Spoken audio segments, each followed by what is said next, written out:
Ya Mas Agus, tadi kan podium kedua ya tadi ya di SCC Full Speed Race. Nah, coba Mas, kita lihat-lihat ya sepedanya sambil teman-teman bisa lihat. Nah, ini ceritanya Mas Agus ini di atlet NPC, jadi di atlet, tepatnya di atlet Paracycling Indonesia, dia masuk di kategori C2. Nah, C2 apa? Mungkin teman-teman juga kurang paham ya masalah di paracycling lah. Kalau C2 itu Mas Agus ini ada, maaf sebelumnya, di bagian tangannya Mas Agus yang tangan sebelah kanan itu tidak berfungsi ya Mas ya. Lemah. Jadi lemah. Jadi untuk tangan yang di bagian kanan tuh lemah. Terus sama di bagian kaki ya Mas Agus ya. Jadi di bagian kaki Mas Agus di bagian kaki kanan kurang begitu lurus.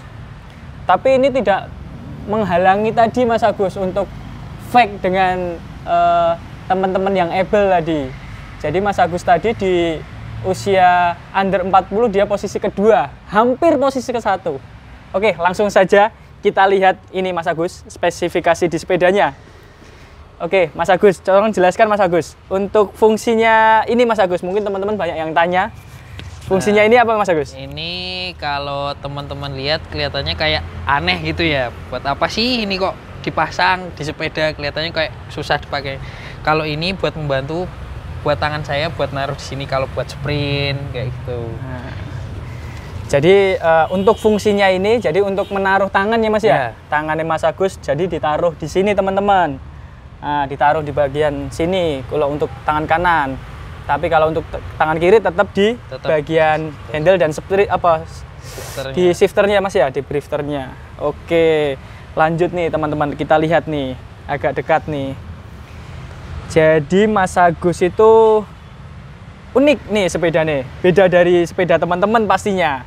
Nah ini, padahal sudah ada drifter 2, tapi Mas Agus masih ada di sini juga nih. Ini apa ini Mas Agus? Kalau ini buat perpindahan yang FD, ini FD depan. Ya? Jadi kalau sebelah sini udah nggak fungsi, cuman buat hiasan aja sih. Nah kalau yang ini buat perpindahan gigi belakang, yang RD-nya. RD ya. Jadi harusnya di kanan, terus saya balik ke kiri. Jadi mainnya gini saya. Di kiri semua, fungsinya kiri semua, biar shiftingnya lebih gampang. Lebih mudah ya Mas ya. Lebih mudah teman-teman.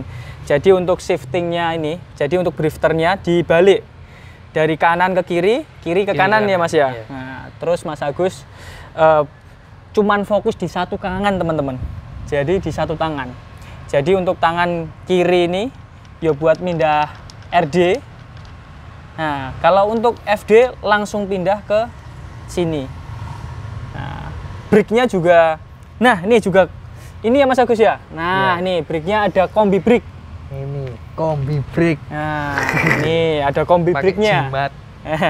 Jadi fungsinya kombi brake sekali rem ya Mas ya? Iya, sekali rem jadi bisa sekali depan belakang nah, langsung berhenti. Jadi untuk kombi brake ini fungsinya sekali rem langsung depan belakang. Mantep Mas Agus nih.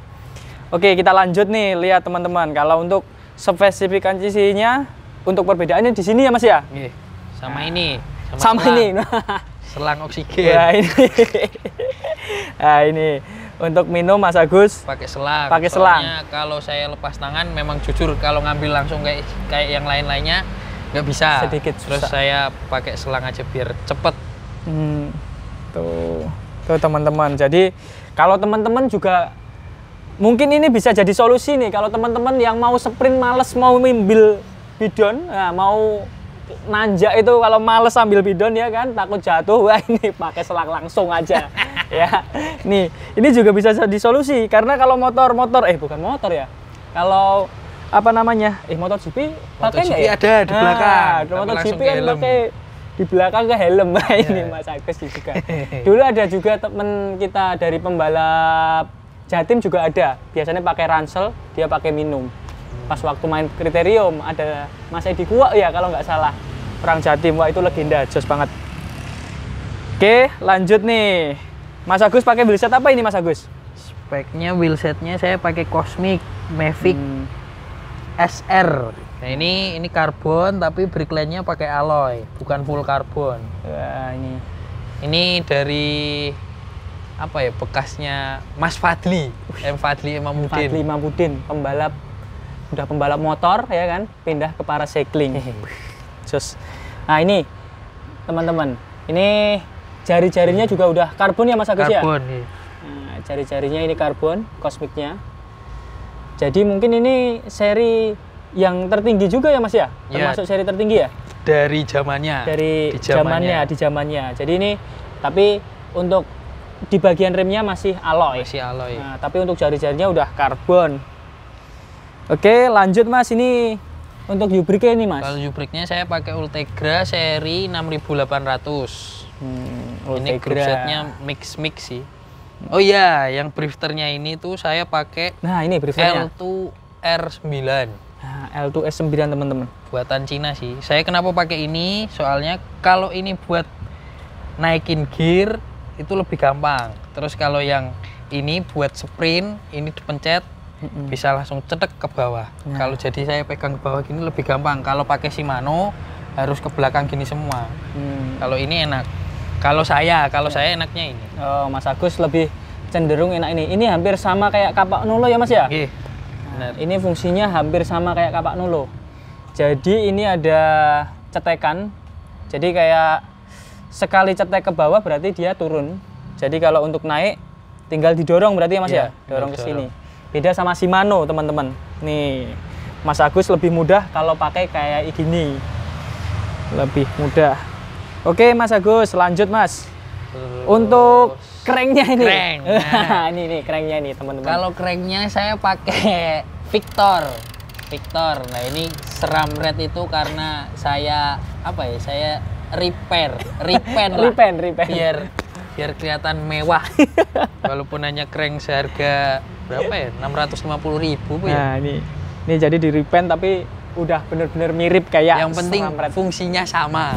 Aduh ya itu bener teman-teman, yang terpenting tuh fungsinya sama. Jadi yang terpenting tuh fungsinya sama. Oke, situ sudah ya Mas ya. Sekarang kembali lagi ke depan. Yuk, kembali lagi ke depan. Nih, kita lihat nih. Wah, ini masih kabel. Jadinya masih ribet, keinjek-injek. Nah, ini lihat di RD-nya Mas Agus. Kalau RD saya pakai 105 seri R7000. Terus kalau sprocketnya 1132. Pakai masih di mix sih saya, depannya drifternya L2, RD-FD-nya saya pakai Shimano 105. Cranknya Victor tadi ini 5034. Pemakaian gearnya Mas Agus nih untuk chainring besar 50. Lah untuk chainring kecil sama 54. Jadi 34 ya? 34. Nah, jadi compact ini teman-teman. Nah, untuk FD pakai tetap 105, RD juga 105, rantai juga sama, sprocket juga sama ya Mas ya? Iya. Nah, itu teman-teman. Jadi untuk spesifikasinya Mas Agus, sepedanya seperti ini ya. Sepedanya seperti ini. Terus kemudian ini ya Mas Agus ya. Mas Agus juga ada yang sedikit dirubah dengan gayanya Mas Agus ya di bagian sepatu. Benar Mas Agus ya? Sepatu. Kalau sepatu sebelah kanan tepel yang biasanya rata, saya kasih spacer jadi lebih agak tebel dikit.